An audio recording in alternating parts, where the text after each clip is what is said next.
Hi friends, K V tricks എന്ന YouTube ചാനലിലേക്ക് ഏവർക്കും സ്വാഗതം. എൻ്റെ പേര് കണ്ണൻ വിഷൻ. നമ്മൾ ഇന്ന് പരിചയപ്പെടാൻ പോകുന്ന ടോപ്പിക് എന്ന് പറയുന്നത് സ്റ്റേറ്റ് ബാങ്ക് ഓഫ് ഇന്ത്യ. നമുക്കറിയാം, ഇന്ത്യൻ എക്കണോമിക്സിന്റെ ഭാഗമായിട്ട് ഇന്ത്യയുടെ ബാങ്കിങ് മേഖലയിൽ ഒരു സുപ്രധാന ബാങ്കാണ് സ്റ്റേറ്റ് ബാങ്ക് ഓഫ് ഇന്ത്യ. അപ്പോൾ സ്റ്റേറ്റ് ബാങ്ക് ഓഫ് ഇന്ത്യയെ പറ്റി PSC ചോദിക്കാൻ ചാൻസ് ഉള്ള മുൻകാല വർഷ ചോദ്യങ്ങൾ ഉൾപ്പെടുത്തിക്കൊണ്ടുള്ള ഒരു ക്ലാസ്സിലേക്ക് ഏവർക്കും സ്വാഗതം. ഇന്ത്യയുടെ ഏറ്റവും വലിയ വാണിജ്യ ബാങ്ക്, ഇന്ത്യയിലെ ഏറ്റവും വലിയ വാണിജ്യ ബാങ്ക് അല്ലെങ്കിൽ ഇന്ത്യയിലെ ഏറ്റവും വലിയ കൊമേഴ്ഷ്യൽ ബാങ്ക് എന്നറിയപ്പെടുന്ന ബാങ്കാണ് SBI. അപ്പൊ ഇന്ത്യയിലെ ഏറ്റവും വലിയ വാണിജ്യ ബാങ്ക് അല്ലെങ്കിൽ ഇന്ത്യയിലെ ഏറ്റവും വലിയ കൊമേഴ്ഷ്യൽ ബാങ്ക് എന്നറിയപ്പെടുന്ന ബാങ്കാണ് SBI. പിന്നീട് ഓർത്തിരിക്കുക, ഇന്ത്യയിലെ ഏറ്റവും വലിയ പൊതുമേഖലാ ബാങ്ക്, ഇന്ത്യയിലെ ഏറ്റവും വലിയ പൊതുമേഖലാ ബാങ്ക് അല്ലെങ്കിൽ പബ്ലിക് സെക്ടർ ബാങ്ക് എന്ന് പറയുന്ന ബാങ്കാണ് SBI. അപ്പൊ എന്താണ് SBIയുമായി ബന്ധപ്പെട്ട് ഉള്ള രണ്ട് പോയിന്റ് ഏതൊക്കെയാണെന്ന് ചോദിച്ചു കഴിഞ്ഞാൽ, ഇന്ത്യയിലെ ഏറ്റവും വലിയ വാണിജ്യ ബാങ്ക്, ഇന്ത്യയിലെ ഏറ്റവും വലിയ പൊതുമേഖലാ ബാങ്ക്. കൂടാതെ അനുബന്ധമായിട്ട് ഓർത്തിരിക്കുക, ഇന്ത്യയിലെ ഏറ്റവും വലിയ രണ്ടാമത്തെ പൊതുമേഖലാ ബാങ്ക്, ഇന്ത്യയിലെ ഏറ്റവും വലിയ രണ്ടാമത്തെ പൊതുമേഖലാ ബാങ്ക് ഏതാണെന്ന് ചോദിച്ചു കഴിഞ്ഞാൽ ഏതാണ്? Bank of Baroda.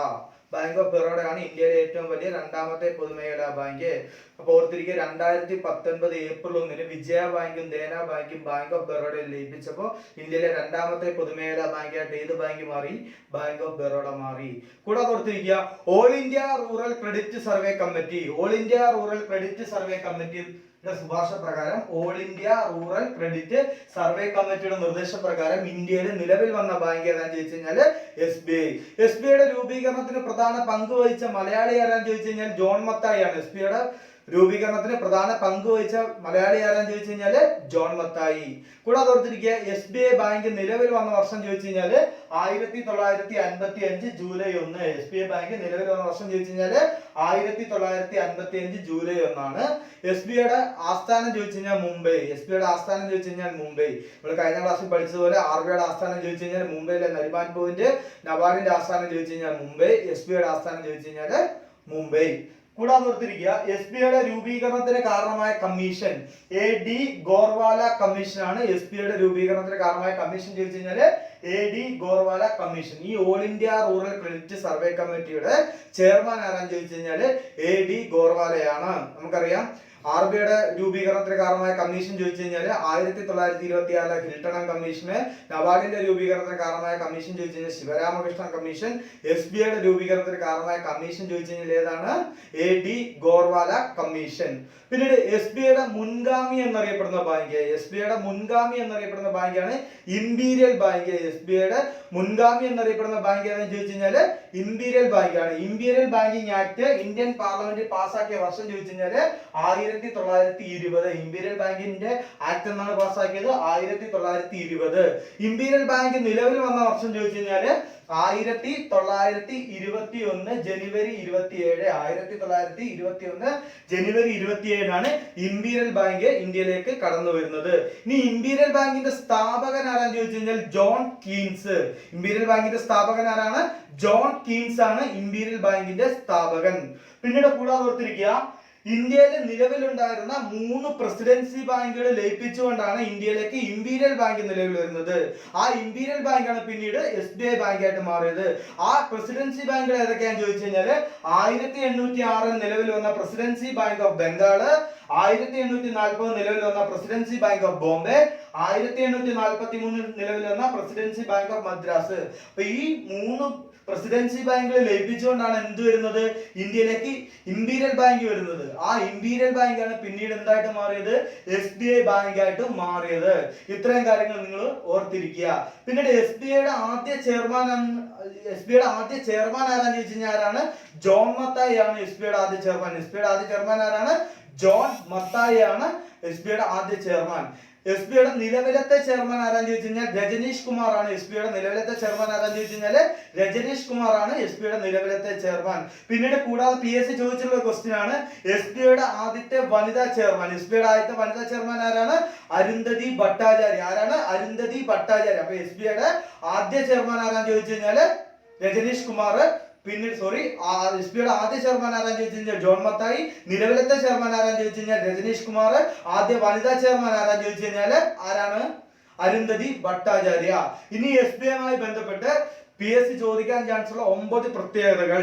ആ 9 പ്രത്യേകതകൾ നിങ്ങൾക്ക് കൃത്യമായിട്ട് പഠിച്ചിരിക്കുക. ലോകത്തിൽ ആദ്യമായിട്ട് ഒഴുകുന്ന ATM സ്ഥാപിച്ച ബാങ്ക് ഏതാണെന്ന് ചോദിച്ചാൽ ഏതാണ്? SBI. ലോകത്തിൽ ആദ്യമായിട്ട് ഒഴുകുന്ന ATM സ്ഥാപിച്ച ബാങ്കാണ് SBI. ഈ ഒഴുകുന്ന ATM സ്ഥാപിച്ചവരാണ് കൊച്ചി ടു വൈപ്പിനില് 2004 ഫെബ്രുവരിയിൽ കൊച്ചി ടു വൈപ്പിൻ. ലോകത്തിൽ ആദ്യമായിട്ട് ഒഴുകുന്ന ATM സ്ഥാപിച്ച ബാങ്കാണ് SBI. രണ്ടാമത്തെ പോയിന്റ് എന്ന് പറയുന്നത് ഇന്ത്യയിൽ ആദ്യമായിട്ട് കോർ ബാങ്കിങ് സിസ്റ്റം ആരംഭിച്ച ബാങ്ക്. ഇന്ത്യയിൽ ആദ്യമായിട്ട് കോർ ബാങ്കിങ് സിസ്റ്റം ആരംഭിച്ച ബാങ്ക് ഏതാണ്? SBI. SBIയുടെ മുംബൈ ബ്രാഞ്ചിലാണ് ഇന്ത്യയിൽ ആദ്യമായിട്ട് കോർ ബാങ്കിങ് സിസ്റ്റം ആരംഭിച്ചത്. മൂന്നാമത്തെ പോയിന്റ് എന്ന് പറയുന്നത് എന്താണ്? സൗത്ത് ഇന്ത്യയിൽ ആദ്യമായിട്ട് ബയോമെട്രിക് ATM സ്ഥാപിച്ച ബാങ്ക്. സൗത്ത് ഇന്ത്യയിൽ ആദ്യമായിട്ട് ബയോമെട്രിക് ATM സ്ഥാപിച്ച ബാങ്കാണ് SBI. അപ്പൊ പറഞ്ഞ 3 പോയിന്റ് എന്തൊക്കെയാണ്? ഇന്ത്യയിൽ ലോകത്തിൽ ആദ്യമായിട്ട് ഒഴുകുന്ന ATM സ്ഥാപിച്ച ബാങ്ക്, കൂടാതെ ഓർത്തിരിക്കുക ഇന്ത്യയിൽ ആദ്യമായിട്ട് കോർ ബാങ്കിങ് സിസ്റ്റം ആരംഭിച്ച ബാങ്ക്, സൗത്ത് ഇന്ത്യയിൽ ആദ്യമായിട്ട് ബയോമെട്രിക് ATM സ്ഥാപിച്ച ബാങ്ക്. ഈ ബയോമെട്രിക് ATM സ്ഥാപിച്ചത് എവിടെയാണ്? മൂന്നാറില്. പിന്നീട് നാലാമത്തെ പോയിന്റ് എന്ന് പറയുന്നത് ഇന്ത്യയിൽ ഏറ്റവും കൂടുതൽ ബ്രാഞ്ചുകളുള്ള ഇന്ത്യൻ ബാങ്ക്. ഇന്ത്യയിൽ ഏറ്റവും കൂടുതൽ ബ്രാഞ്ചുകളുള്ള ഇന്ത്യൻ ബാങ്ക്, ഇന്ത്യക്ക് പുറത്ത് ഏറ്റവും കൂടുതൽ ബ്രാഞ്ചുകളുള്ള ഇന്ത്യൻ ബാങ്ക്. ഇന്ത്യയിൽ ഏറ്റവും കൂടുതൽ ബ്രാഞ്ചുകളുള്ള ഇന്ത്യൻ ബാങ്ക്, ഇന്ത്യക്ക് പുറത്ത് ഏറ്റവും കൂടുതൽ ബ്രാഞ്ചുകളുള്ള ഇന്ത്യൻ ബാങ്ക്. പിന്നീട് ആറാമത്തെ പോയിന്റ് ആയിട്ട് ഓർത്തിരിക്കുക ഇസ്രായേലിലും ചൈനയിലും ആദ്യമായിട്ട് ബ്രാഞ്ചുകൾ ആരംഭിച്ച ഇന്ത്യൻ ബാങ്ക്. ഇസ്രായേലിലും ചൈനയിലും ആദ്യമായിട്ട് ബ്രാഞ്ചുകൾ ആരംഭിച്ച ഇന്ത്യൻ ബാങ്ക്. അപ്പൊ PSC ചോദിക്കാൻ ചാൻസ് ഉള്ള 6 ചോദ്യങ്ങൾ എന്തൊക്കെയാണ്? ലോകത്തിൽ ആദ്യമായിട്ട് ഒഴുകുന്ന ATM സ്ഥാപിച്ചു, ഇന്ത്യയിൽ ആദ്യമായിട്ട് കോർ ബാങ്കിങ് സിസ്റ്റം ആരംഭിച്ചു, സൗത്ത് ഇന്ത്യയിൽ ആദ്യമായിട്ട് ബയോമെട്രിക് ATM സ്ഥാപിച്ചു, ഇന്ത്യയിൽ ഏറ്റവും കൂടുതൽ ബ്രാഞ്ചുകളുള്ള ഇന്ത്യൻ ബാങ്ക്, ഇന്ത്യക്ക് പുറത്ത് ഏറ്റവും കൂടുതൽ ബ്രാഞ്ചുകളുള്ള ഇന്ത്യൻ ബാങ്ക്, ഇസ്രായേലിലും ചൈനയിലും ആദ്യമായിട്ട് ബ്രാഞ്ചുകൾ ആരംഭിച്ച ഇന്ത്യൻ ബാങ്ക്. പിന്നീട് SBIയുടെ ഹെറിറ്റേജ് ഗാലറി മ്യൂസിയം സ്ഥിതി ചെയ്യുന്ന എവിടെയാണെന്ന് ചോദിച്ചു കഴിഞ്ഞാൽ തലശ്ശേരി. SBIയുടെ ഹെറിറ്റേജ് ഗാലറി മ്യൂസിയം സ്ഥിതി ചെയ്യുന്ന എവിടെയാണെന്ന് ചോദിച്ചു കഴിഞ്ഞാൽ എവിടെയാണ്? തലശ്ശേരിയിലാണ് SBIയുടെ ഹെറിറ്റേജ് ഗാലറി മ്യൂസിയം സ്ഥിതി ചെയ്യുന്നത്. കൂടാതെ ഓർത്തിരിക്കുക SBIയുടെ ATM സ്ഥാപിച്ച ആദ്യത്തെ യുദ്ധക്കപ്പൽ. SBIയുടെ ATM സ്ഥാപിച്ച ആദ്യത്തെ യുദ്ധക്കപ്പൽ ഏതാണെന്ന് ചോദിച്ചു കഴിഞ്ഞാൽ INS വിക്രമാദിത്യ.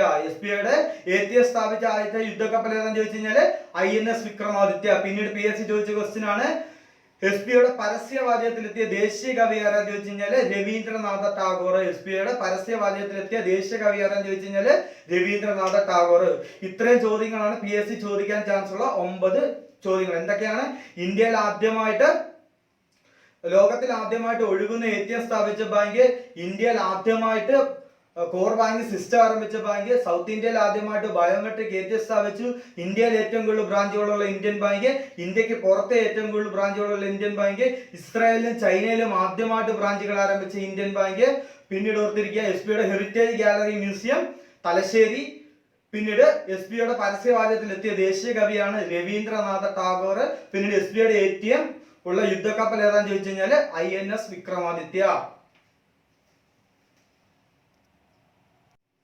അടുത്തതായിട്ട് SBIയുമായി ബന്ധപ്പെട്ട് PSC ചോദിക്കാൻ ചാൻസ് ഉള്ള SBIയുടെ 5 ആപ്തവാക്യങ്ങളാണ്. നമുക്കറിയാം PSC ചോദിച്ചിട്ടുള്ള ക്വസ്റ്റ്യൻ ആണ് pure banking nothing else. Pure banking nothing else PSC ചോദിച്ച ക്വസ്റ്റ്യൻ ആണ് പ്യുവർ ബാങ്കിങ് നത്തിങ് എൽസ്. പിന്നീട് ഓർത്തിരിക്കുക bank of the common man. Pure banking nothing else, bank of the common man, every banker to every person. Every banker to every person. അപ്പൊ pure banking nothing else, bank of the common man, every banker to every person. The nation bank on us. The nation bank on us with you all the way. with you all the way. അപ്പോൾ 5 ആപ്തവാക്യങ്ങൾ ഏതൊക്കെയാണ്? Pure banking nothing else, bank of the common man, every banker to every person, the nation bank on us with you all the way. with you all the way. അതായത് Kerala PSC ചോദിച്ചിട്ടുള്ള question ആണ് pure banking nothing എൽസും the nation bank on usഉം. ഇത്രയും class നിങ്ങൾക്ക് മനസ്സിലായെന്ന് വിശ്വസിക്കുന്നു. അപ്പം ക്ലാസ്സുകൾ കൂടുതൽ കിട്ടാൻ വേണ്ടി please like, share and subscribe.